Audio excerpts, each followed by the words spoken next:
Casais modernos não se importam com o casamento de papel passado? Mas será que dá para manter uma boa relação morando em casas separadas? Para falar sobre esse assunto, nós convidamos a doutora Hebe de Moura, especialista em relacionamentos. Tudo bem? Boa tarde. Boa tarde, é um prazer estar aqui de novo. Muito obrigada pelo convite. Bem-vinda novamente. Obrigada. Hebe, é melhor para um relacionamento morar em casas separadas? Ele dura mais assim? Olha, até um certo ponto é vantajoso porque evita conflitos, mas na prática evitar conflito não é o que um casal busca. O que um casal busca é a intimidade.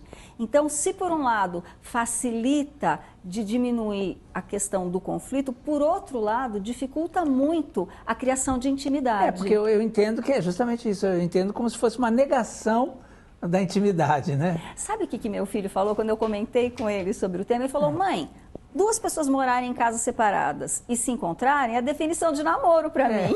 Exato. Casamento vem de casa. Então, quem casa quer casa. Exatamente, Adriana. Então, eu acho que quando o casal não se une em termos de espaço, porque também tem uma coisa interessante. Tem uma tríade que chama tempo, espaço e luz. O tempo é dinheiro. Amor tem a ver com espaço, então não conseguir dividir o espaço é sinal que o nível de conflito também não está sendo trabalhado da maneira adequada. Eu estava até comentando aqui com a Adriana fora do ar, né? Tinha um casal de amigos aí famosos, dois atores famosos e tal, e eles viviam muito felizes porque diziam que tinha uma relação ótima, cada um no seu canto, e que não sei o quê, e é ótimo, ótimo, aí acabou. Sabe por que eu acho que acaba? Porque é como um namoro. Depois de um certo tempo de namoro, o que as pessoas procuram? Elas querem morar juntas. Então, depois de um certo tempo de um relacionamento de casamento sem casa, um dos dois começa a sentir falta. Porque você já pensou você ficar... Como é que faz? Dorme um em cada lugar, mas aí você vai, namora, depois vai para casa, depois pega a trânsito. Ainda mais em Leão, a gente que mora em São Paulo, porque às vezes você mal tem tempo de ver outra pessoa, porque aí, por exemplo, é uma pessoa que trabalha muito, e aqui em São Paulo tem muito trânsito também, você trabalha o dia inteiro, já chega em casa à tarde, vai tomar banho, aí vai encontrar a sua mulher que está na outra casa, e depois vai namorar um pouquinho... Nossa, fica com sono, né? Mas aí que tá, mas aí você tem que aprender a lidar, usar esse tempo, tudo isso, né? Quer dizer, é um exercício, Esse é que é a vantagem, digamos assim. Porque, lógico, é muito mais gostoso. A fase do namoro é uma fase gostosa, divertida. Então, a pessoa fica com essa parte do gostoso mais aflorada, né? Mas é como uma criança. É gostoso ser criança. Falando em criança... Não, bom, completa. É gostoso ser criança, mas quando você cresce...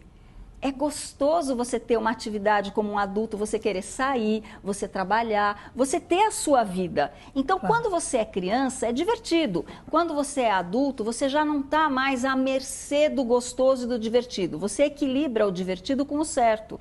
Então, o conflito vem, as pessoas se acertam, as pessoas...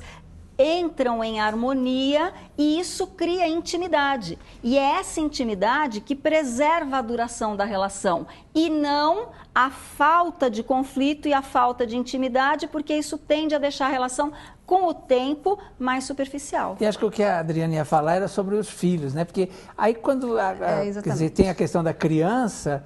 a coisa fica mais complicada ainda, quando vem né? as crianças, os filhos. Você sabe o que eu acho? Eu acho que essa ideia de casamento em casas separadas, não sei, eu tenho bastante experiência de observar essas coisas, mas em pessoas de mais idade.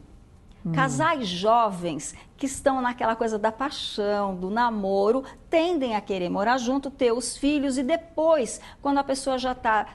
um pouco mais amarga, um pouco menos esperançosa. Tipo gato escaldado, seria Exato. isso? Aí o que acontece? Normalmente esses casais não têm filhos a partir desse casamento, têm filhos dos outros casamentos. Eu diria ser um pouco sem esperança, um pouco sem saco, né? Você sabe que uma vez uma paciente minha falou uma coisa dessa e eu falei para ela, para com isso já. Que ela falou assim, não, eu não vou mais casar. Eu falei, tá, e você está procurando então o quê? Um amante? Ela falou, Hebe, não, eu quero um namorado, eu quero ter um relacionamento gostoso e eu quero ter alguém importante na minha vida. E aí ela se deu conta de que não era isso que ela queria. O que ela queria era alguém para estar com ela, para viver a vida com ela. E não tem nada igual dormir conchinha, né? Fala assim. Ai, eu tinha falado isso antes da gente começar o nosso papo. Tava falando isso, não existe coisa melhor, né? Ainda mais agora no inverno que vai chegar, né? Não é? Ô, Hebe, agora você falou de relacionamento com crianças. Tem muitas pessoas também que escolhem morar em casas separadas porque já casaram antes, cada um tem filhos, às vezes até netos, às vezes o homem é mais velho ou a mulher, e acham difícil juntar todo mundo na mesma casa, né? O que você acha dessa situação? Eu acho que existem técnicas, existem maneiras de você lidar com a situação para que todos formem uma só família, né? Aí a mulher diz assim, não, mas eu vou pôr um cara dentro da minha casa e tem minha filha. Mas espera aí, com quem é que você está se relacionando? Se você não tem confiança que a pessoa vai honrar a sua casa e a sua filha... Então não é bom nem para você. Não é verdade, Léo? Você não pensa nisso também? Com certeza. Não é verdade? Então eu acho que na medida em que você se casa com alguém, porque você já comeu um saco de sal com essa pessoa, você já conhece. Eu me lembro, esses dias eu estava vendo na televisão um determinado casal americano que ficou 72 dias casado. Então fez um casamento de milhões de dólares. Kardashian, não é isso? Enfim, ela fez um casamento riquíssimo, milhões de dólares, casamento todo lindo, durou 72 dias. Por quê? Porque os dois não se conhecem. A família dela o tempo todo dizia, olha, não vai, pensa bem, você está se precipitando. Aí ela vira e diz assim, acho que eu me precipitei. Aí no caso, nem sei se não é só para mídia, né? Só para dar mídia e tal. Não sei, eu não vou nem entrar nessa ideia, porque assim, casou no papel, casou no religioso, casou de verdade. Então assim, existe uma expectativa. Quem casa, casa para viver o amor da vida. Ninguém casa... Né? E também assim, é mais fácil lidar quando você vive separado com a crise, né? Com as crises. Mas aí, quer dizer, crise é para ser administrada, e administrada, eu entendo assim, junto, né? Eu entendo, e você tem muita razão, porque olha que interessante. O que é que torna o casal mais próximo? São as crises e as dificuldades que eles superam. Na medida em que o casal tem um problema e engancha no problema e supera o problema, a união do casal é maior, se afirma, se reafirma. Porque se não é para ter relação... Então, se não tem crise, né? E se a crise fica facinha, de novo eu digo, é gostoso, é fácil, é divertido, mas talvez não chegue no mesmo lugar. E eu acredito que, como meu filho bem disse, é a definição de namoro. E todo namoro tende, na medida em que vai melhorando, a acabar em casamento. Então, um dos dois vai acabar ficando insatisfeito e a tendência é que, se eles não forem para uma casa juntos, o relacionamento tende a murchar. Porque se não é para ter relação, então para que casar, né? E aí vai de contra uma pergunta que também tem aqui, que a produção separou, que é exatamente essa. Esses casais que se amam dessa forma, não seria, então, um relacionamento egoísta? Eu acredito que, às vezes, o casal... Casar é uma coisa muito difícil, né? Estar junto com outro ser humano que é o seu oposto, porque a gente chama o parceiro de contraparte. Ai, a minha contraparte. A sua contraparte é a sua parte contrária. Se eu disser que está meio cheio, um homem que esteja ao meu lado vai dizer que está meio vazio. E é essa complementaridade que tem que ser conectada para que o casal funcione. Se o casal tende, um diz está meio vazio e o outro diz, tem razão.